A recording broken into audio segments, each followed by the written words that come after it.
Hi YouTube viewers, நீங்கள் எதை பார்க்க போகிறோம்னா குலதெய்வத்தை பற்றி தான் பார்க்க போகிறோம். குலதெய்வம்னா என்ன? குலதெய்வம் ஒரு வீட்டில் இல்லைன்னா அந்த வீட்டில் என்ன நடக்கும், என்ன குறை இருக்கும், சரி வீட்டில் குலதெய்வமே இல்லைன்னா அந்த குடும்பம் எவ்வளோ கஷ்டத்தை சந்திக்கும், எல்லாத்தையும் நம்ம பார்க்க போகிறோம்.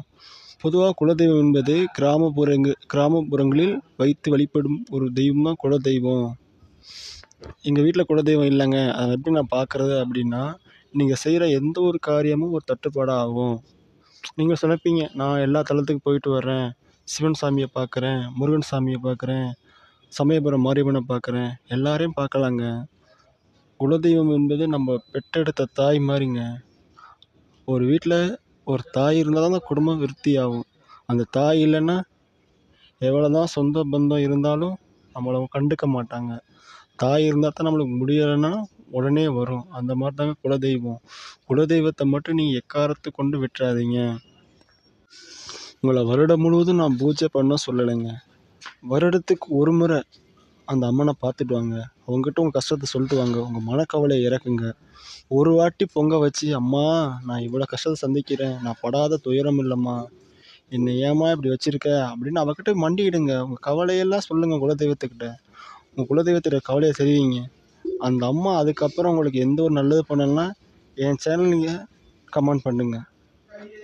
வருடத்துக்கு ஒரு முறைங்க. நீ எங்கே தான் வெளிநாட்டில் இருந்தாலும் சரி, தூரத்தில் இருந்தாலும் சரி, அந்த தாயை மனசார வேண்டி நீங்கள் ஒவ்வொரு காரியமும் செஞ்சாலும் உங்களுக்கு வெற்றியை தாங்க வரும். உங்களுக்கு தோல்விங்கிறதும் கிடையாதுங்க.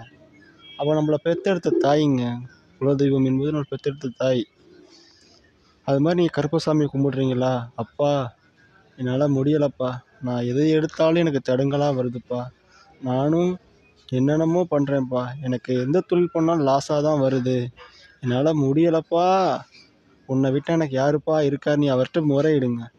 கற்பனை சுவாமியாக இருக்கட்டும், முனீஸ்வரன் சாமியாக இருக்கட்டும், எந்த சாமியாக இருக்கட்டும், உங்களை இதயத்திட்ட நீ காலை மண்டிக்கிட்டு வருடத்திற்கு ஒரு முறை போய் நீங்கள் விழுந்தானா போதுங்க, உங்களுடைய எல்லா கவலையும் தூக்கி அடிக்கிங்க குலதெய்வம்.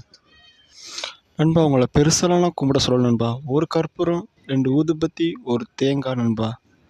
இதை மட்டும் அவகிட்ட ஏற்றி வச்சு உன் மனக்கவலை சொல்லு நண்பா. அவள் புரிஞ்சுக்கோ நண்பா உன்னுடைய கவலையை. என் பிள்ளை எவ்வளோ கஷ்டப்படுறான்னு அவள் புரிஞ்சுக்குவா. அப்படியே கொடுத்துட்டு வாவே, ஒரு வெள்ளி சாமி பிள்ளை வாவே, நீ வா. அதுக்கப்புறம் உனக்கு இந்த கஷ்டம் இருக்கான்னு என்கிட்ட கேளு நண்பா. நான் சிம்பிளாக சொல்லணும்னா, உங்ககிட்ட ஒரு 100 ரூபா காசு இல்லைன்னா போய் கேட்டுப்பாரு, உன் சொந்தக்காரன்ட்ட கேட்டுப்பாரு, அடுத்த நிமிஷம் உன் மூஞ்ச பார்ப்பான் நண்பா. இந்த உலகத்தில் நம்மளுடைய கஷ்டம், நம்ம துயரம், நம்ம மன கஷ்டம் எல்லாத்தையும் பார்க்குற ஒரே தெய்வம் நம்ம குலதெய்வம் மட்டும்தான் நண்பா. என்னடா அவன் குலதெய்வத்தையும் பற்றி பேசிகிட்டு இருக்கானே நினச்சிட்ருக்கீங்க நண்பா. நான் அவ்வளோ கஷ்டப்பட்டேன் நண்பா. இந்த யூடியூப் சேனல் பண்ணும்போது என்கிட்ட ஒன்றுமே இல்லை நண்பா. என் குலதெய்வத்துக்கிட்ட தான் வேணேன், நான் இவ்வளோ இருக்கேன், என்னால் முடியலைம்மா, எனக்கு நல்ல வழியை காட்டு அப்படின்னு சொல்லி என் தெய்வத்தை காட்டித்தான் நண்பா நான் அவ்வளோ ஓரளவு முன்னேறி இருக்கேன் நண்பா. பெருசாக முன்னேறலை. இதான் என்னுடைய வீடியோ. பிடிச்சிருந்தா ஒரு லைக் பண்ணுங்கள், ஒரு சப்ஸ்கிரைப் பண்ணுங்கள், ஒரு கமெண்ட் பண்ணுங்கள். நீங்கள் அடுத்தடுத்து பண்ணுறனால தான் என்னுடைய அடுத்த மூமெண்ட்டு போக முடியும் நண்பா. ஏதோ இப்போ தான் புதுசாகவும் பேசுகிறேன் நண்பா நான்.